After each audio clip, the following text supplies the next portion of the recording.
Bonjour et bienvenue. Le message qui va suivre vous est offert par l'Église internationale de la Louvière. Nous croyons qu'en l'écoutant, vous serez bénis. Nous vous souhaitons une excellente écoute et que Dieu vous bénisse.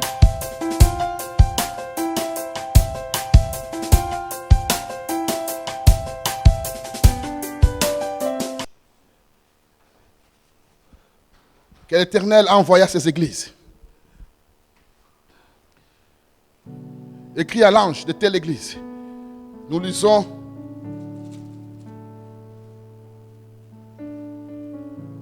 chapitre 2, verset 8. Chapitre 2, verset 8. Écoutez ce que la Bible dit. Sois attentif. C'est fini. Chaque chose a son temps.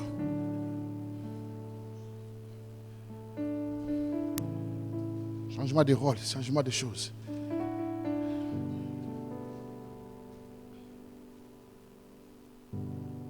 Écoutez, verset 8. À l'ange de l'église de Smyrne, je ne vois même pas bien. De Smyrne, écrit, voici ce que dit le premier et le dernier, celui qui est mort et qui est revenu à la vie. C'est ce que la Bible dit. Je connais ta détresse. Je connais. Je connais tes problèmes. Dieu n'ignore pas. Tu n'informes pas à Dieu tes problèmes. Il connaît tes problèmes. Parce qu'il te connaissait avant que tu naisses. Quand tu étais encore une fœtus dans le sein de ta mère, Dieu te connaissait. Rien n'est caché, rien n'est nouveau. Rien n'est-il étonnant devant Dieu. Il dit, je connais tes problèmes. Alléluia. La prière, ce n'est pas apprendre en Dieu nos problèmes. Ce n'est pas informer Dieu de nos problèmes. Parce qu'il connaît déjà.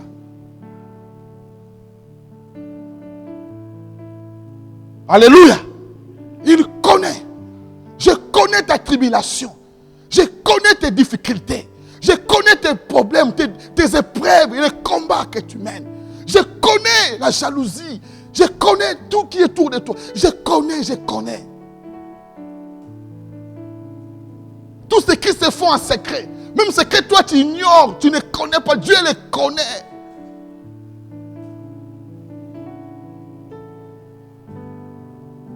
Je connais. Il commence. Je connais Nayebi.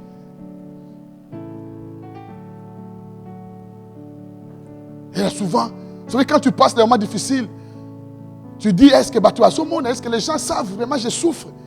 Tu vis dans une maison, tu dis, tu as des difficultés, mais personne ne s'intéresse. Tu te poses des questions, est-ce que les gens vraiment savent? C'est que j'endure. Est-ce que les gens comprennent un peu ce que je souffre? Dieu dit, lui, il connaît. Il connaît ton enfance, tout ce qui s'est passé dans ton enfance. Il connaît comment tu as grandi. Il connaît que ta vie n'était pas facile. Il connaît. Et tu dis, pourquoi il n'agirait pas? Si tu connais, pourquoi tu n'agis pas? Peut-être c'est ta question. Mais non. Il veut que tu comprennes. Il agit que par la foi, par ta foi. Il agit dans son temps. Il agira. Il dit, je connais tes problèmes. Je connais. Il y a des choses même que tu n'as dit à personne. Dieu dit, je connais. Ta détresse. Alléluia. Je connais ta détresse. Connais. Je connais ta détresse. Verset 9. Je connais ta détresse. D'autres versions, ta tribulation. Virgule. Ta pauvreté. Il connaît même tes manques. Il parle à cette église, il dit, je connais ta tribulation. Je connais ta pauvreté. Est-ce que les gens disent, est-ce que tu vas y aller? Il y a des moments, je suis là, je n'ai même pas mangé. Vous savez, il y a des gens dans ces pays, en Europe, même des frères, de ceux qui sont dans cette église, peut-être, je ne sais pas. Mais je pense, ils peuvent voir. Qui peuvent passer une journée, ils boivent que l'eau avec du sucre. Ce qu'on appelait Congo Mayalobo. Mais Dieu dit, je connais même ta pauvreté. Je connais même ton corps. Je sais que tu n'as rien. Je connais tout ça. Je connais ta pauvreté. Alléluia. Écoutez maintenant.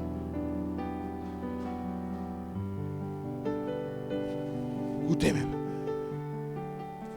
Je connais ta détresse et je connais ta pauvreté. Ce qui me touche. Dieu ne sait pas limiter qu'à cela.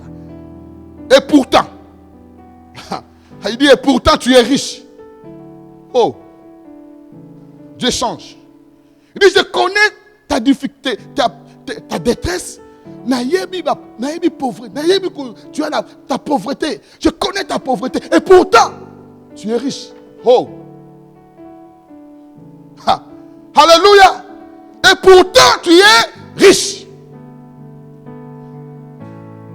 C'est comme si, c'est la même chose que lorsque tu vis dans une maison, au frigo, il y en a tout à manger. Mais tu as faim. Tu viens, quelqu'un vient dire non, j'ai faim. Maman dit, mais je suis étonné parce qu'il y a à manger à la maison. Il y a tout à manger. Mais comment tu dois avoir faim? Oh. Et pourtant tu es riche. Mais tu vis dans la pauvreté. Il y a des conditions dans lesquelles nous nous trouvons, bien aimés. C'est par l'ignorance. C'est comme si quelqu'un a de l'argent dans son porte-monnaie, mais il a faim. Mais tu as de l'argent. Tu peux aller au restaurant pour acheter à manger. Tu as l'argent. Mais tu dis j'ai faim. Et pourtant tu as de l'argent. Et pourtant tu as de l'argent. Ou que tu peux acheter, tu peux dépenser. Alléluia. J'ai vu des gens, je vous dis la vérité, qu'ils ont l'argent. L'argent ils ont. À Côte d'Ivoire. J'ai vu quelqu'un, une famille de Congolais. La famille, bien aimé, c'est fort. Hein? Cette famille, la maman, elle a l'argent. Beaucoup même. Mais on meurt de faim. Mais il a l'argent. Vous savez, au nom de l'économie. Au nom de Kisangala. Alléluia. Et tu meurs de faim. On mourait de faim. Un jour, le mari a dit, pasteur, moi je connais ma femme. Il a l'argent. Je vais fouiller dans la chambre. Maman s'est déplacée un peu.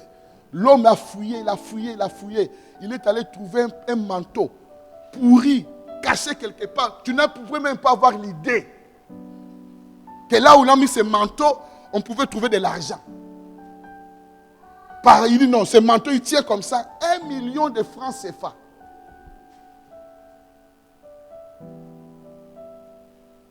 Il m'a appelé, il m'a dit, je te dis, ça ce n'est pas la sorcellerie, pasteur. Nos mères de faim. On veut me couper l'électricité.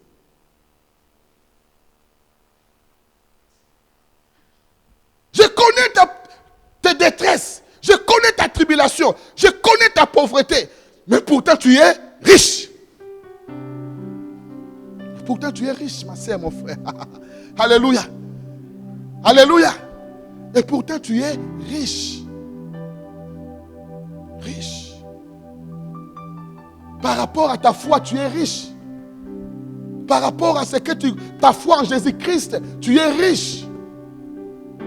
Il y a des conditions dans lesquelles nous vivons où nous devons refuser. Tu dois refuser des conditions pareilles. Où le diable te met dans des conditions pour te faire croire ce que tu n'es pas. Beaucoup croient ce qu'ils ne sont pas. La foi qui est en Christ, en Jésus-Christ. Alléluia. La foi que tu as en Jésus-Christ. Tu dis que tu es riche par la foi en Jésus. Pourquoi? Parce que Jésus-Christ, à la croix, en mourant à la croix, la Bible dit, il s'est empauvri des riches qu'il était.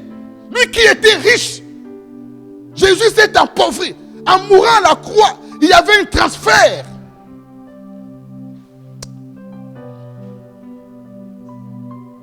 Si tu connais ce qui s'est passé, la croix, ce n'est pas simplement pour les malédictions, non, la croix, l'évangile de la croix est une puissance. Pour les saints qui croient, qui ont la foi en Christ, c'est la folie pour ceux qui périssent. Il y a eu transfert à la croix.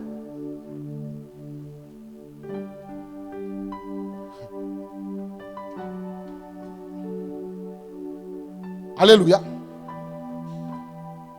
Il y a eu transfert à la croix. Jésus, il s'est appauvri pour te donner la richesse. Et pourtant tu es riche. Tu es riche. Alléluia. Tu es riche. Il y a des gens qui ont chanté ici hier, ils ont oublié hier les trucs. C'est eux qui sont venus. Hein? C'était important. C'est pourquoi j'ai laissé faire ce mouvement. Parce que quand on prêche, on ne peut pas monter ici, sans l'autorisation du pasteur. On a laissé parce qu'il y avait déjà, ils m'avaient déjà téléphoné depuis hier et le matin. Et pourtant tu es riche. Parce qu'il y a eu transfert ta foi. Amen. Alléluia. Alléluia. Tu es riche, mon frère, en Jésus-Christ. Parce que le Seigneur t'a enrichi. La richesse, c'est d'abord spirituel. Ce n'est pas d'abord l'argent. Ne vois pas l'argent dès qu'on parle de la richesse.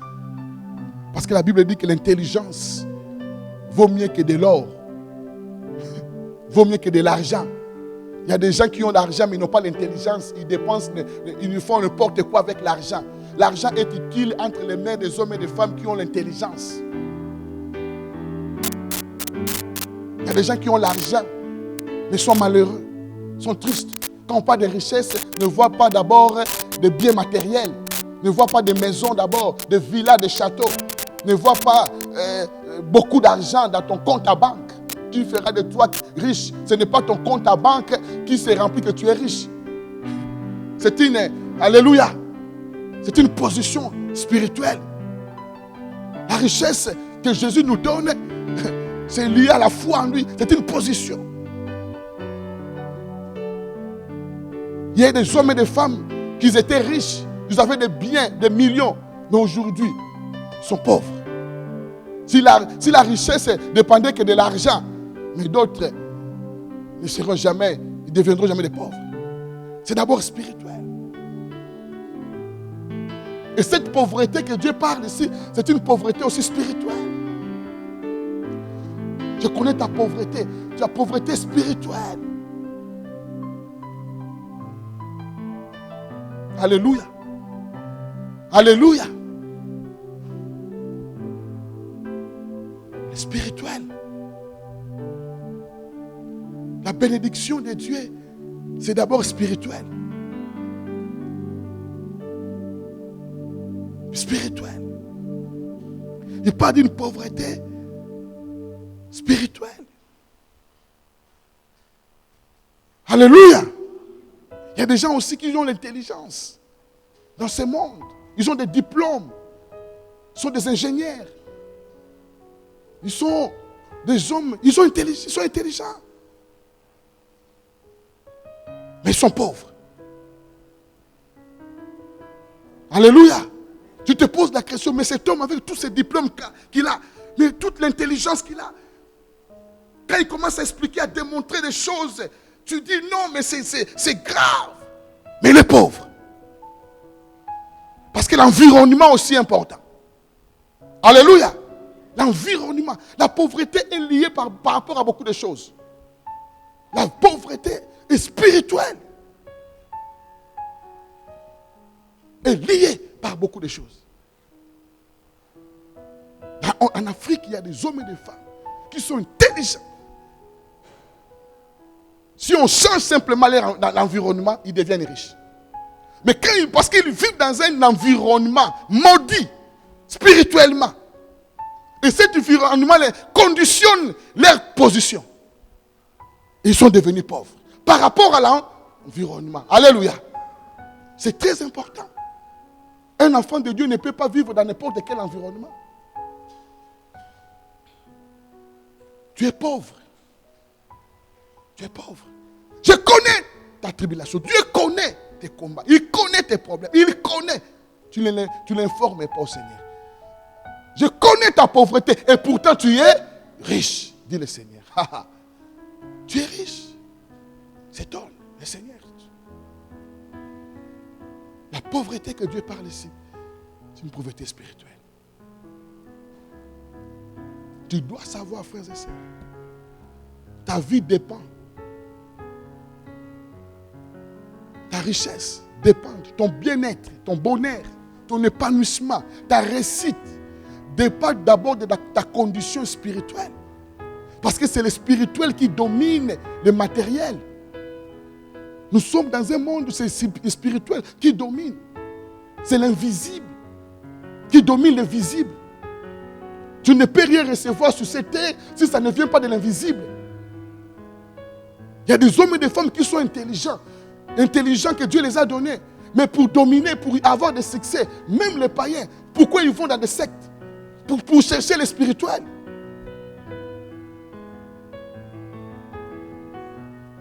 Vous savez comment ça se passe en Afrique? Lorsqu'il y aura un remaniement, ou bien on a changé le ministre et le président, les gens vont chez les marabouts, chez les féticheurs, pour chercher quoi? Est-ce que chez les marabouts, on peut avoir un diplôme? Marabout donne un diplôme. Parce que pour avoir le ministère, il faut aller à l'université, terminer les études, avoir un doctorat, avoir des licences. Là, tu as la chance de dire un jour je peux avoir tel. Mais quand on dit maintenant pour avoir des postes, les gens, au lieu d'aller à l'université, les gens vont dans des villages, dans des forêts. Chercher les spirituels. Parce qu'ils savent, malgré mon intérêt, mon diplôme, pour réussir, c'est le spirituel qui domine. C'est le spirituel. Alléluia! C'est le spirituel. L'homme fort, c'est le spirituel. La force, ce n'est pas le muscle. C'est pourquoi dans nos familles, il y a des papas, des vieux qui sont, quand tu les vois comme ça, tout le monde les respecte. Quand ils viennent dans une réunion, s'il n'est pas venu, on fait rien. Quand il n'a rien dit, on ne fait rien. Quand tu les vois, c'est un homme, même le chef les respecte. Maigre, tu les vois. Pourquoi? Spirituel. C'est lui qui domine la famille. Dans le spirituel, c'est lui qui donne des ordres. C'est lui qui décide. Dans le spirituel, c'est lui qui s'impose. Et on dit, là, il ne faut pas les toucher. C'est d'abord le spirituel. Alléluia. Et pourtant, tu es pauvre, dit Jésus. Et pourtant, tu es riche. Je connais ta tribulation, j'ai parlé déjà. Je connais ta pauvreté, j'ai expliqué. Et pourtant, tu es riche. Frère, tu es riche. Oh, riche. C'est dans le spirituel. Amen. La victoire est d'abord spirituelle. C'est l'invisible qui domine le visible. Si tu négliges le spirituel, mon frère, ma soeur, si tu négliges le spirituel, tu tourneras en rond. Tu peux faire des économies. Tu peux faire des choses. Mais si le spirituel, tu les négliges, tu peux avoir 100 000 euros économisés. Tu investis. Mais si le spirituel, tu négliges ça, tu es nulle part dans le spirituel. Alléluia. Tu ne réussiras pas. Tu n'avanceras pas. Tu vas perdre. Tu tourneras. Les autres vont profiter de tes forces. Vont profiter de tout ce que tu as fait. En fait, en d'autres termes, tu travailles pour les autres. Et tu finiras malheureux. C'est le spirituel.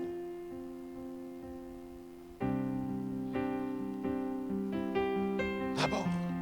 C'est pourquoi il faut prendre au sérieux les choses spirituelles. Cette pauvreté d'abord est spirituelle. C'est notre état spirituel. Dieu est en train de dire à cette église, je connais ta tribulation, ta pauvreté, mais tu es riche et pourtant tu es riche. Tu es riche. Alléluia. Et pourtant tu es riche, mon frère, ma soeur. Dieu t'a dit, pourtant tu es riche. Riche. Parce que tout ce que Jésus a accompli pour toi dans le spirituel. Tout ce que tu as, Jésus a accompli pour ta vie dans le spirituel. Tout ce que Dieu te donne dans le spirituel. Toutes les richesses que tu as en Jésus-Christ. En Christ dans le spirituel. Éphésiens dit ceci. Béni soit Dieu le Père qui nous a bénis de toutes sortes de bénédictions dans les lieux célestes. En Jésus-Christ. Toutes sortes de bénédictions. Tu en as en Jésus-Christ dans les lieux célestes, dans le spirituel.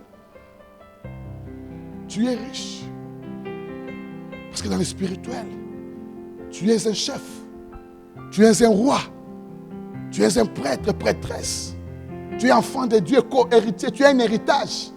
Un héritage qui dépend de l'héritage du monde matériel. Tu n'as pas besoin même de courir derrière les héritages que ton père, ta mère a laissés. Parce que tu as un héritage spirituel. Tu as un héritage colossal. Et personne ne pourra te voler. Cet héritage-là, c'est un héritage qui ne créera pas de division, de problèmes. Il y a des héritages qu'on nous a laissés. Au lieu de unir la famille, divise la famille. Combien de familles sont divisées à cause de l'héritage? Un enfant de Dieu, tu ne peux pas lutter par rapport à ça. Parce que tu as un héritage céleste. Oh, par exemple, maintenant, il y a Yokaka, personne d'autre. Tu ne veux même pas partager ça avec quelqu'un. Tu n'as même pas besoin. C'est ton héritage. Qui est spirituel. Mais qui t'appartient. Qui est à toi.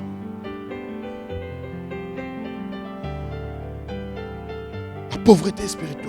La pauvreté, c'est d'abord spirituel. C'est l'état de notre vie spirituelle. Alléluia. C'est cette pauvreté que Dieu parle et je parle maintenant.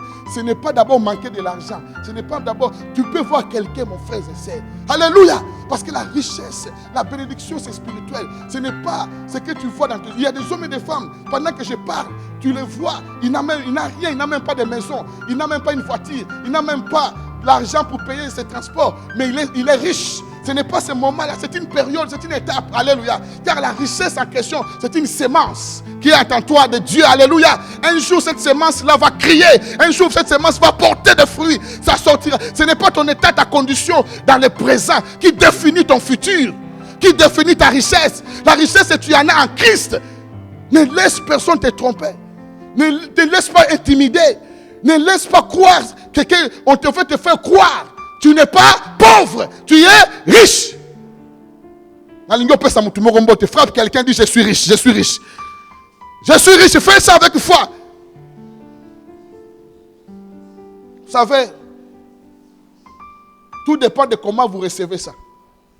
Alléluia. Tout dépend parce que ce sont des vérités spirituelles. Ce sont des vérités spirituelles. Si moi j'étais à ta place, j'allais vraiment me lever et dire à quelqu'un, frère, comme tu me vois là, je suis riche.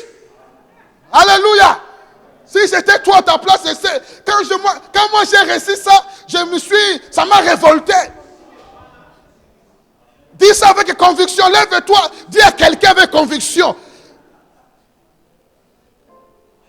Vous savez en Afrique, pourquoi les gens sont bénis? Parce que de tels messages. Moi j'ai prêché en Afrique. Je peux vous dire, tu as envie de retourner là-bas. Ganga Koganga Nazaris. Par la foi en Jésus-Christ. Je ne suis pas ce que vous croyez que je suis. Je ne suis pas ce que le diable veut faire croire que je suis. Je ne suis pas ce que les circonstances veulent croire que je suis. Je ne suis pas ce que les hommes disent que je suis. Je ne suis pas ce que mon compte à banque dit que je suis. Même si mon compte est négatif, même si mon compte est en rouge, mais je sais que je suis. Acclame ça. Acclame ça. Oh! Même si J'ai né dans une famille pauvre. J'ai grandi dans des difficultés. Même si pendant que j'ai grandissé dans mon enfance, on n'avait rien mangé. Peut-être que j'ai passé des jours sans manger. Je n'ai pas allé à l'école. Je n'ai pas fini des études comme tout. Je n'ai pas reçu cette chance comme les autres. Que leurs parents ont payé les études jusqu'à l'université. Mais j'ai dit, je suis riche. Ce qu'on a demandé,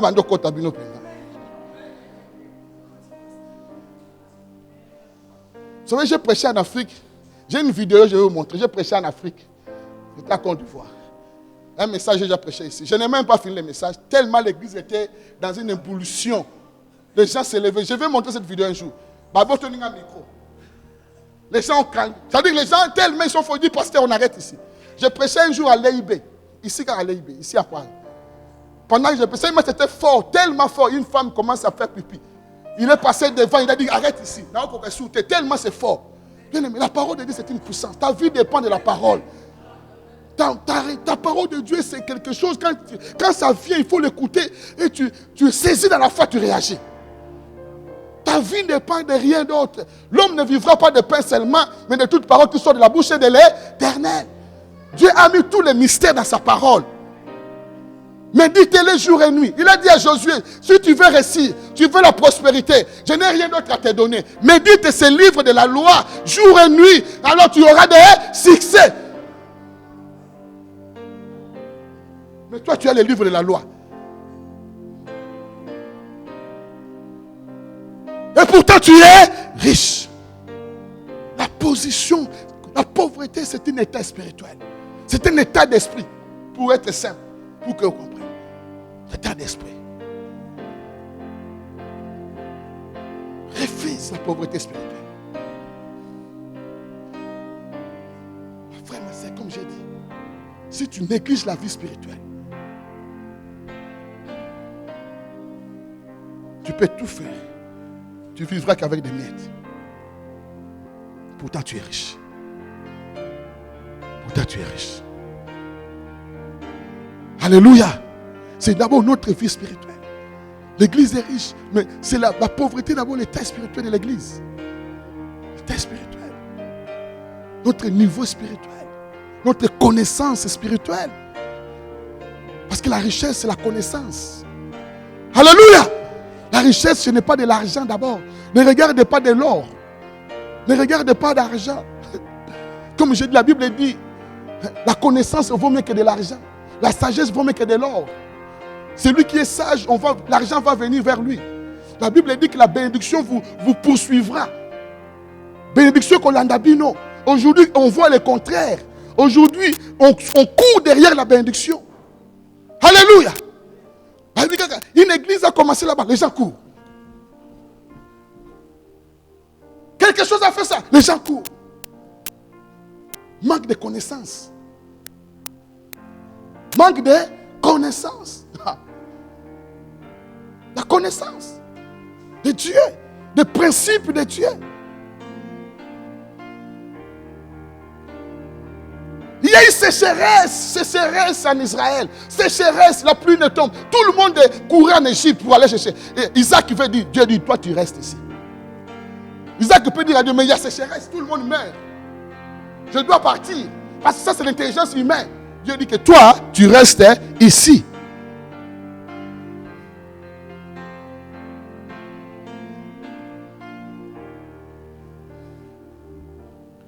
Il y a eu la famine en Israël.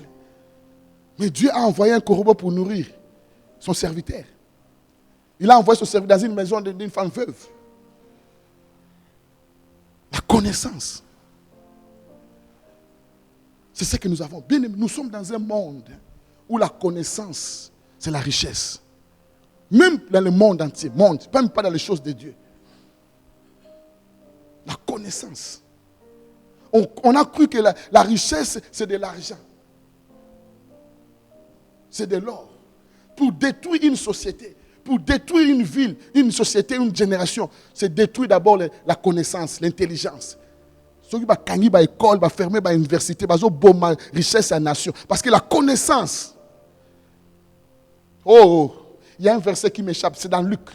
je crois Luc 8, verset 50, quelque chose comme ça. La Bible dit, on a enlevé la clé de la connaissance. On vous a tout, le diable vient simplement enlever la clé de la connaissance. Dans Luc, vers la fin. On a enlevé la clé de la connaissance. La clé de la connaissance. La clé de la connaissance. Amen. J'avais préparé notre message. Mais pendant qu'on priait très fort, j'ai réalisé que non, il faut que nous entrons dans notre destinée. Nous comprenions les choses de Dieu. Même pour prier, il faut de la connaissance. Tout est lié à la connaissance.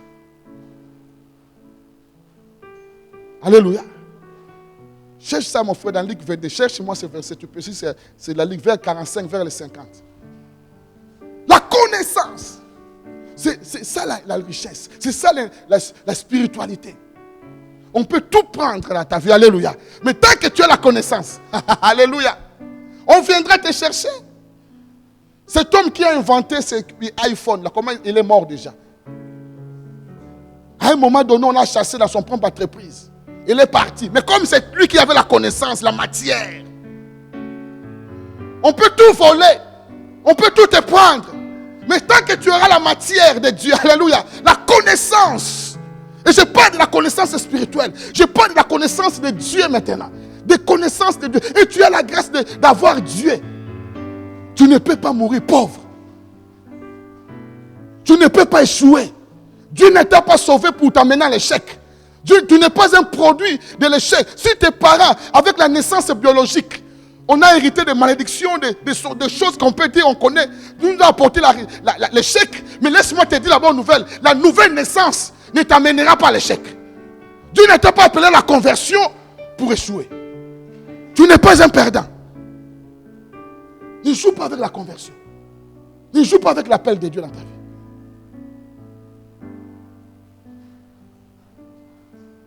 La connaissance, c'est là qui apporte la richesse. Et c'est ça l'église a mis à côté. Parce que la connaissance vient par l'enseignement de l'église. L'enseignement, ce n'est pas les affermissements. L'enseignement, ce n'est pas quelqu'un qui parle bien français, qui s'exprime bien, qui peut mettre un tableau et l'écrit. Ce n'est pas l'enseignement, ça. On est tellement trop bas dans la pauvreté spirituelle. Les gens sont pauvres spirituels.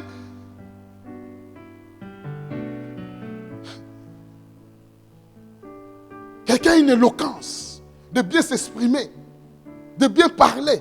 Alléluia. Il y a des gens qui ont des dons d'éloquence. Parmi les plus grands, les escrocs, l'un des dons, des caractéristiques des escrocs, c'est l'éloquence. Ils parlent, ils maîtrisent tellement le sujet, tu es convaincu. Il vit dedans avec ça. Et je ne peux dire que ce n'est pas mauvais l'éloquence dans les choses de Dieu. Mais ce n'est pas ça, quelqu'un qui a l'éloquence, qui prêche bien, qui a l'enseignement. Non.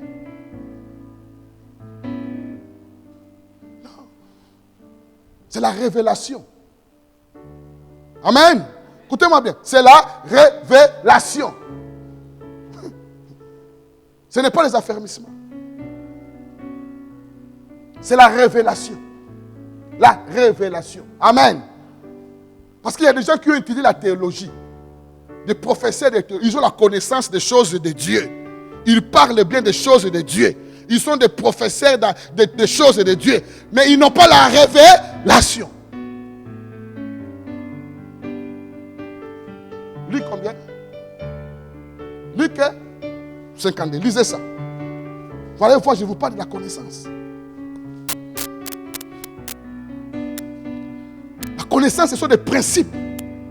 Dans la connaissance de Dieu, il y a les principes de Dieu. Frères et sœurs, il y a des principes de Dieu. Quand quelqu'un ne vous enseigne pas des principes de Dieu, tout ce qu'il vous amène, c'est zéro.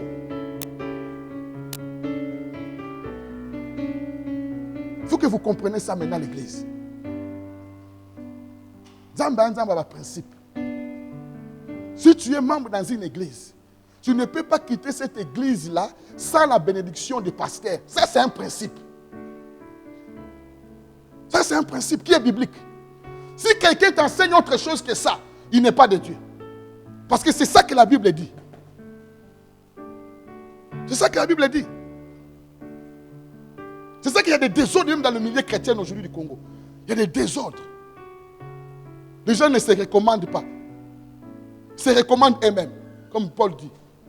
On ne peut pas se recommander soi-même. Alléluia. Il y a Sœur Patricia que vous avez vu hier ici pendant le mariage. Quand il est allé à Londres, le pasteur, dès qu'il est arrivé là-bas, le pasteur est là, il a dit, je suis diaconé, je veux servir. Il dit, non, il faut que ton église, le pasteur nous envoie une lettre de recommandation. Récemment, j'ai reçu un coup de fil. Un pasteur m'appelle de tourner. Je ne le connais pas. Il me dit, pasteur, j'ai un fidèle ici qui s'appelle tel. Il me dit, il vient de ton église, il te connaît. Est-ce que tu le connais? Je dis, non, je n'ai pas envoyé là. On a chassé. On a dit, non, tu t'assois, on va t'occuper de toi. Ah ben, non, pasteur, non, moi je t'ai dit, moi je ne te connais même pas cette histoire. Tu ne m'as rien dit. Ce sont des principes. L'apôtre Paul a reçu la révélation de Jésus-Christ. Il a reçu la révélation et l'appel authentique de Jésus. Il a d'aller pour commencer le ministère. Il fallait qu'il reçoive l'approbation, l'accord des anciens, de Pierre, de Jacques, pour accepter, pour lui donner la main d'association. Sans cet accord, malgré la révélation de Dieu, il allait finir. Il avait besoin de ça. Alors, il dit que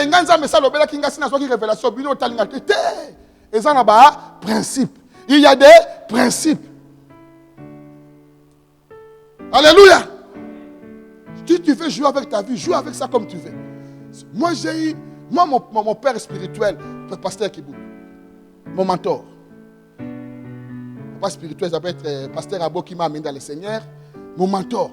J'ai eu des moments difficiles dans ce ministère. Quand j'étais allé à Côte d'Ivoire, à un moment donné, on disait que le pasteur nous a abandonnés. J'ai souffert. Au point qu'une fois, là, ils sont venus nous rendre visite avec... Ils sont venus en mission pour me consacrer pasteur. En 2000. Quand on m'a consacré pasteur, en 2000, à Côte d'Ivoire. Ils sont venus. Et ils sont venus à 4 avec un blanc. Et ils ont vu comment on vivait dans la pauvreté. Les blancs, quand ils sont retournés en Europe, ils sont rentrés en Europe. Le blanc a pris le micro devant l'église. Il a pleuré. Il dit la condition dans laquelle le pasteur a mis ses vies là-bas. Non. Il aime cet homme. Non, on a payé le Seigneur. Il aime Dieu, il a payé le prix. Mais les gens cotisaient de l'argent pour nous envoyer. Les gens envoyaient de l'argent. Les gens donnent de l'argent. Mais maintenant, je n'ai pas quitté le pasteur. Tout le monde m'a dit, sors, pasteur Amis, tu as l'appel. Bien aimé, il y a des principes. Dis à quelqu'un, il y a des principes. Tu ne peux pas sortir sans la bénédiction de ton Père spirituel. Ce principe, je vous enseigne ici, si vous ne connaissez pas les choses physiques, terrestres, vous ne connaîtrez pas les choses spirituelles. Amen. Je vous ai enseigné, Jésus a dit, si vous ne connaissez pas les choses terrestres, comment parlerez-vous des choses spirituelles? C'est la même manière dans une foyer, dans une famille. Un enfant qui sort sans la bénédiction de son Père, physique, biologique, il n'ira pas loin. Il n'ira pas loin. Vous qui avez des parents qui sont encore vivants, profitez-vous, arrangez, réconciliez, restaurez des relations, qu'ils disent de bonnes choses sur vous. Si vous avez la grâce d'avoir encore des parents. C'est la même chose. Ce sont des réalités, le Père spirituel. Ce sont des principes. La connaissance n'est pas simplement la prière. Voilà, voici comment vous devez prier. Il faut prier au nom de Jésus. Oh, enseignement, enseignement. Non. Vous jouez avec les choses de Dieu. Ce sont des affermissements. Des choses élémentaires. Dans la parole de Dieu, il y a des choses élémentaires. Des bébés spirituels. L'apôtre Paul dit, au niveau que vous avez encore des lait, mais vous devez avoir un niveau de choses matures, solides. La connaissance, c'est la révélation.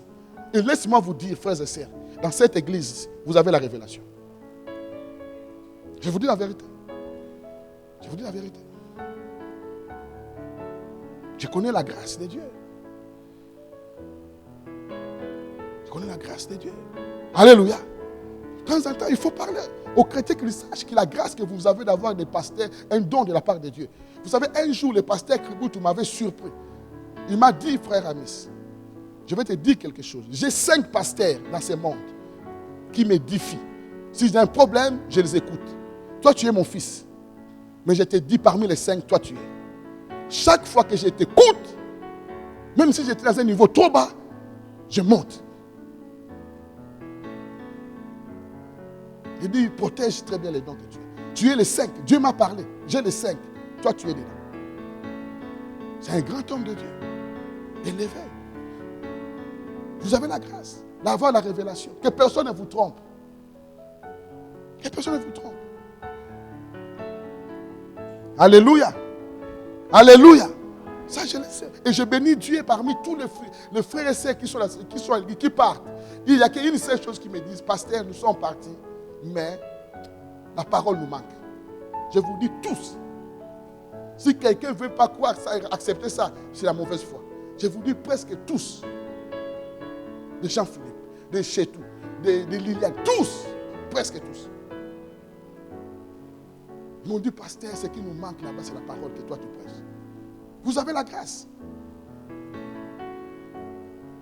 Alléluia.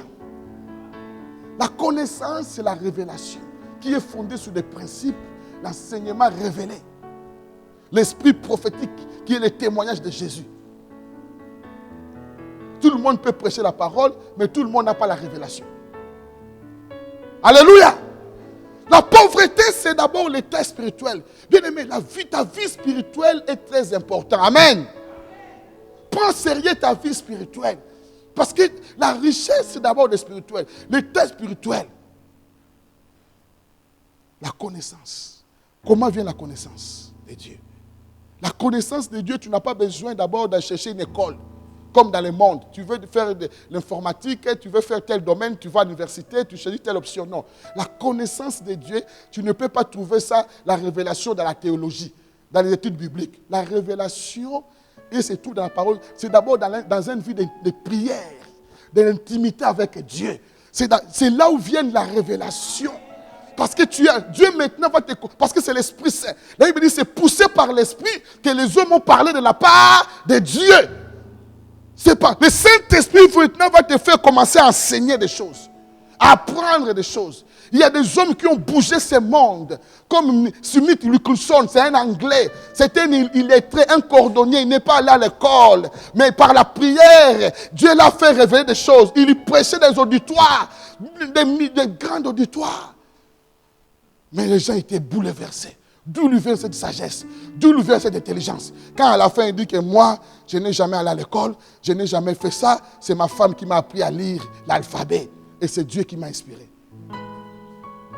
Je parle de la connaissance spirituelle. Les études, c'est bon. Je ne parle pas de... Je n'ai pas allé à l'école, à faire des études. Non.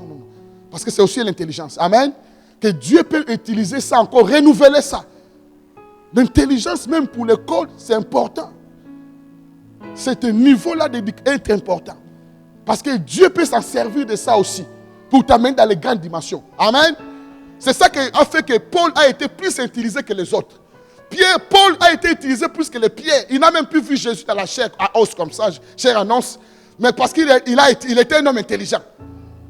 Dieu l'a utilisé beaucoup parce qu'il avait déjà un certain niveau aussi de réfléchir que les autres n'avaient pas. Ça, c'est l'équilibre. Amen. Pour qu'il y ait l'équilibre. La connaissance spirituelle. Nous devons refuser la médiocrité spirituelle. La négligence spirituelle. La paresse spirituelle.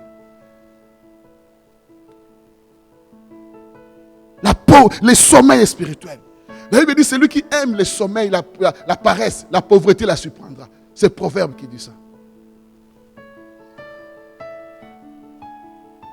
Dieu n'aime pas les paresseux. Dieu aime tout le monde. En fait, Dieu n'agit pas avec les paresseux. Parce que Dieu lui-même, c'est un bosseur. Dieu, c'est un bosseur. Dieu pouvait créer le monde, mon frère. Un jour, dans un jour. Il pouvait dire simplement... Bon, en fait, prophétiquement, le jour, c'est Jésus, c'était un jour. Mais doctrinement, selon la doctrine, il a créé ça plusieurs jours. Prophétiquement, c'était un jour. Ça, c'est la connaissance spirituelle, la révélation.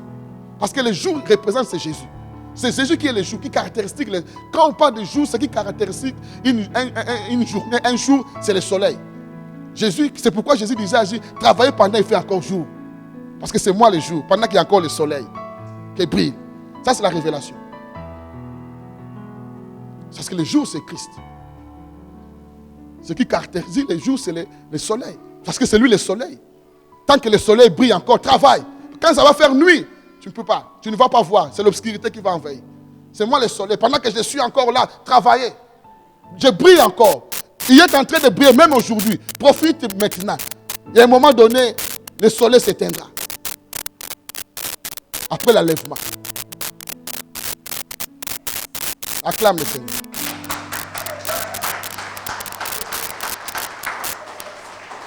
Il y a les jours. C'est pourquoi David, Josué, quand il combattait les Amalécites, il a dit que non, la nuit va entrer. Je vais finir le combat avant que la nuit entre. Il faut que le jour s'élève. Quand il a fait arrêter le soleil qu'il a arrêté, ce n'est pas le soleil que tu vois ici. C'est Jésus-Christ qui est le soleil levant. Le véritable jour. Bunda bitumano ti jour, ti moyezanan. Beta bangonyo so banda que le soleil est là. Alléluia. Le soleil encore est là.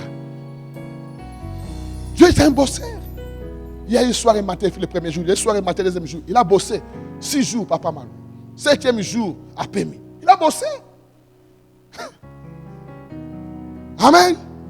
Quand il a créé l'homme, premier devoir que Dieu a créé l'homme, c'est de travail. Cultive la terre. Avant même de créer moi-ci. C'est pourquoi avant même que tu te maries, il faut que tu travailles. Tu ne peux pas te marier, non. Un homme, ça c'est l'homme. Dans la pensée de Dieu. Avant même que la femme vienne. Il a créé d'abord l'homme avant. L'homme, la femme, c'est une réponse. Par de Dieu, de l'homme. Amen. C'est une réponse. Cultive la terre. Bosse. Travaille. Je n'agis pas avec les paresseux. Mais Dieu l'a placé dans un jardin d'Éden. Il y avait tout dans ce jardin, mon frère, ma soeur. La Bible dit, avant que Nzamba crée la montou, Dieu n'a pas créé des arbres d'abord. Parce qu'il disait que si je crée ces choses, il n'y aura personne qui va travailler. Il n'a même pas donné cette tâche-là aux anges. Pour voir comment l'homme est important. Avant que l'homme, quand l'homme a été créé, c'est là où Dieu a créé des choses, des plantes, et tout ça, des arbres, des robustes, tout ça. Parce qu'il savait maintenant que quelqu'un va prendre soin. Boss, Dieu travaille. Et l'homme travaille. Le précieux trésor de l'homme, c'est l'activité. Tu ne peux pas aimer la paresse. Et la paresse, ça t'amène la pauvreté. Celui qui est paresseux, qui aime le sommeil, tu seras pauvre. Ce n'est pas la sorcellerie. Alléluia. Vous avez quitter la famille. D'abord, c'est aussi. Si tu es paresseux, ce n'est pas la famille qui est derrière toi. Derrière la sorcellerie. C'est toi-même. Tu vas attirer la pauvreté. Parce que tu es paresseux. Tu aimes le sommeil. Les gens travaillent dur. Un jour, je me suis réveillé à 4h du matin. Dieu m'a dit de sortir dehors. Je suis sorti dehors. Oh frère. Dans ce pays, les gens travaillent. Alléluia. 5h.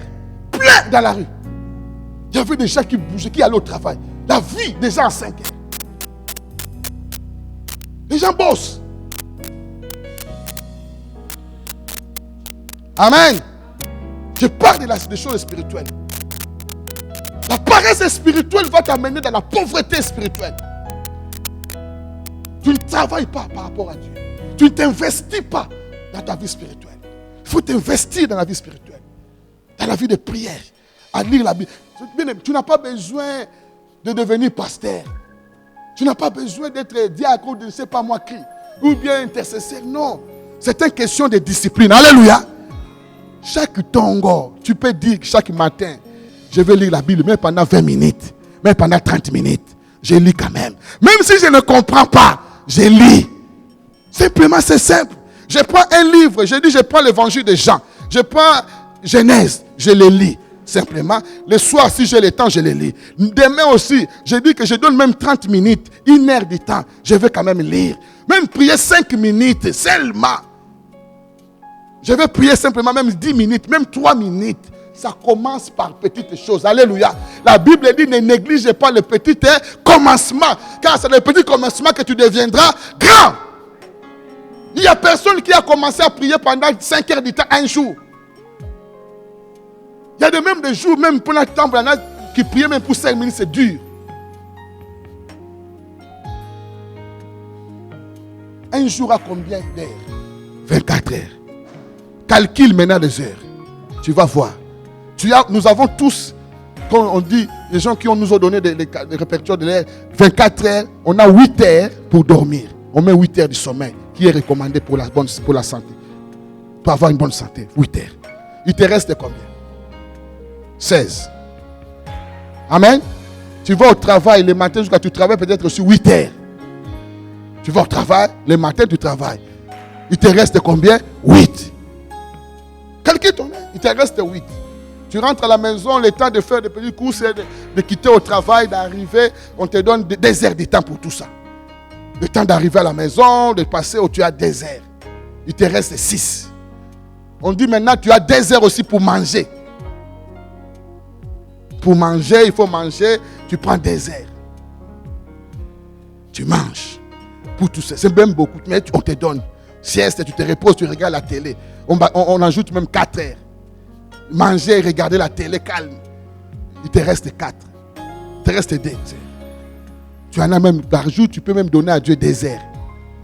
Ce qu'on appelle la dîme de l'air. Alléluia. Alléluia. La paresse.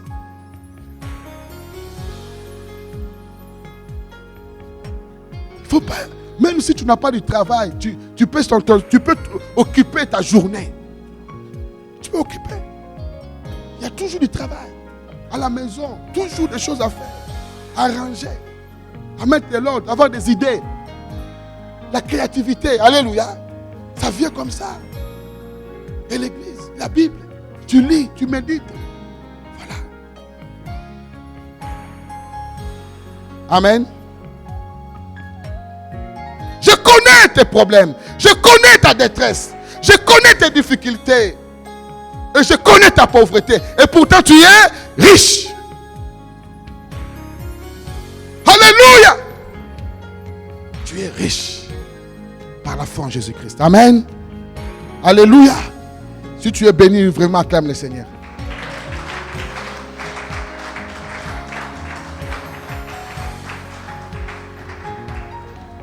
Acclame le Seigneur très fort parce que Dieu est bon.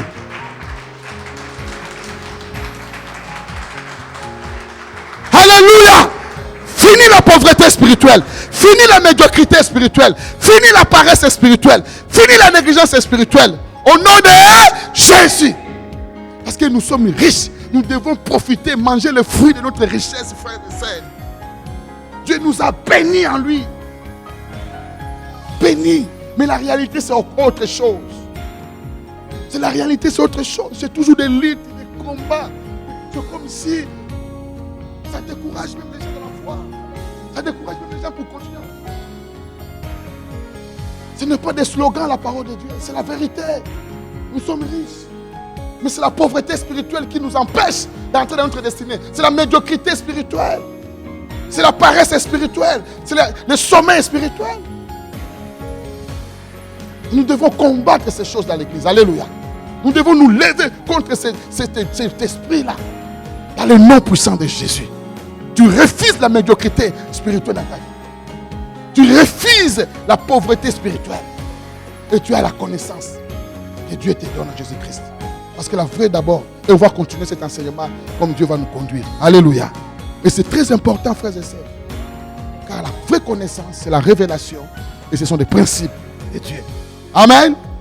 La vraie connaissance, la révélation et des principes de Dieu. C'est très important d'avoir des principes de Dieu. Et de marcher par rapport aux principes. Parce que Dieu aussi, c'est un Dieu des principes. Alléluia. Alléluia. Que Dieu vous bénisse.